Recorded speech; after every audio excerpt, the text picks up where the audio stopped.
In 1975, Kodak engineer Steven Sasson invented the world's first digital camera. It was revolutionary. It was the future. And Kodak's executives took one look at it and said, "No thanks." This is the untold story of how the company that literally created digital photography chose to ignore it, and how that decision destroyed a 130-year-old empire. Stick around as we unpack one of history's most stunning cases of corporate self-destruction. The Golden Age, how Kodak became unstoppable. For nearly a century, Kodak wasn't just a camera company, it was the camera company. Founded in 1888 by George Eastman, Kodak revolutionized photography by making it accessible to everyday people. Their famous slogan, "You press the button, we do the rest," became synonymous with photography itself. By the 1970s, Kodak controlled 90% of the film market and 85% of the camera market.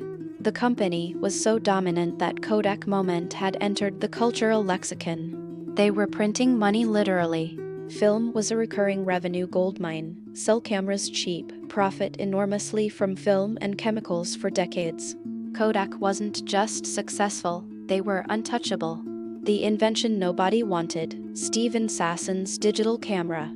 In 1975, a 24-year-old engineer named Steven Sasson was tinkering in Kodak's Rochester, New York lab when he had a radical idea. What if you could capture an image using a semiconductor device instead of film?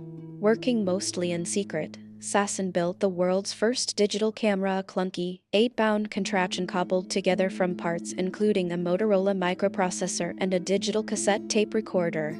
It took grainy black and white photos. It weighed as much as a small child.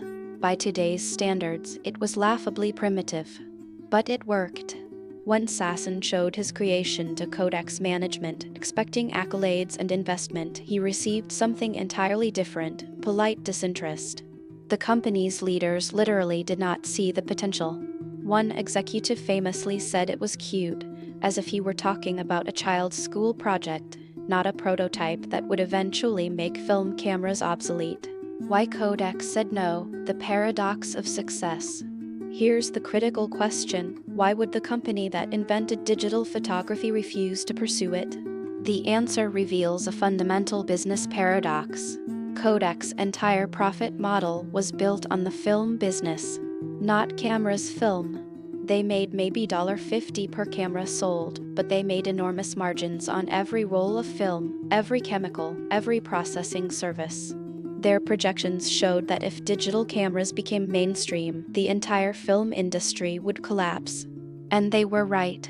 The executives ran the numbers and realized that cannibalizing their own film business with digital technology would slash profits in the short term, even if it might be necessary long term.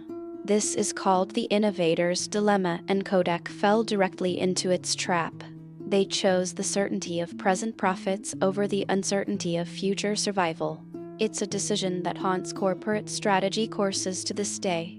Denial and delay. The 1980s and 1990s. Throughout the 1980s, digital technology advanced exponentially while Kodak clung to the film business like a sinking ship captain refusing a lifeboat. The company did develop digital cameras. They weren't completely oblivious, but they treated them as niche products, releasing them quietly and without real marketing muscle. They had the technology. They had the expertise. They had the resources. What they lacked was conviction. Meanwhile, Sony, Canon, and Nikon were rapidly dominating the digital camera market. Kodak's response: they kept insisting that serious photographers would always prefer film.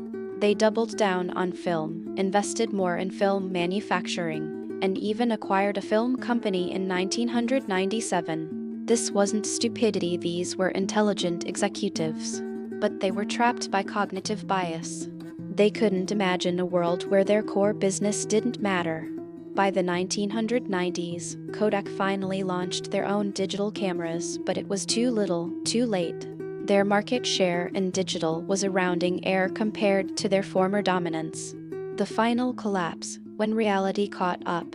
By 2003, Kodak's own market research confirmed what the world already knew: digital had won. The company's peak revenue had been $19 billion in 1996.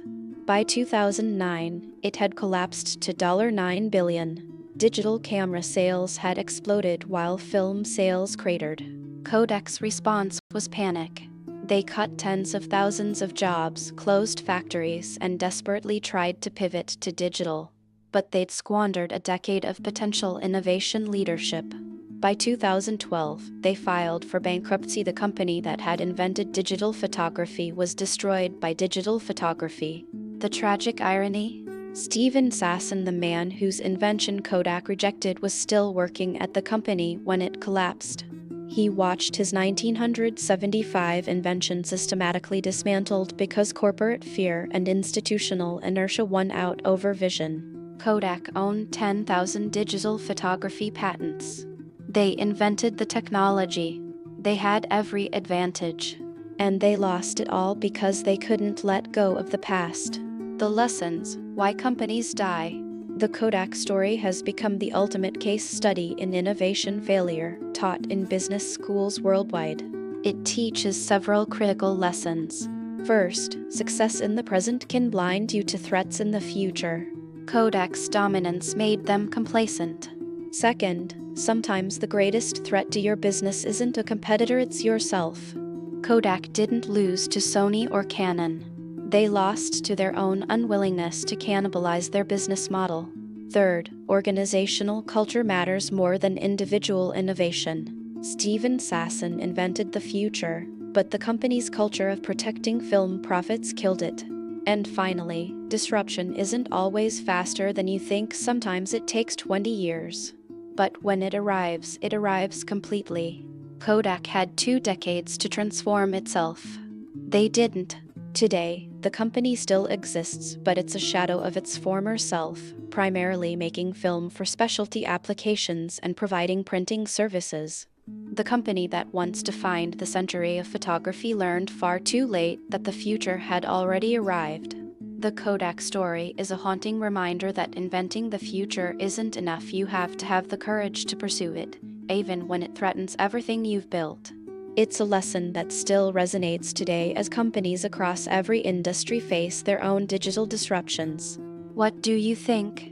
Would you have made the same choice as Kodak's executives, or would you have bet everything on digital? Drop your thoughts in the comments below. If you enjoyed this video, smash the like button and subscribe so you never miss a video like this one.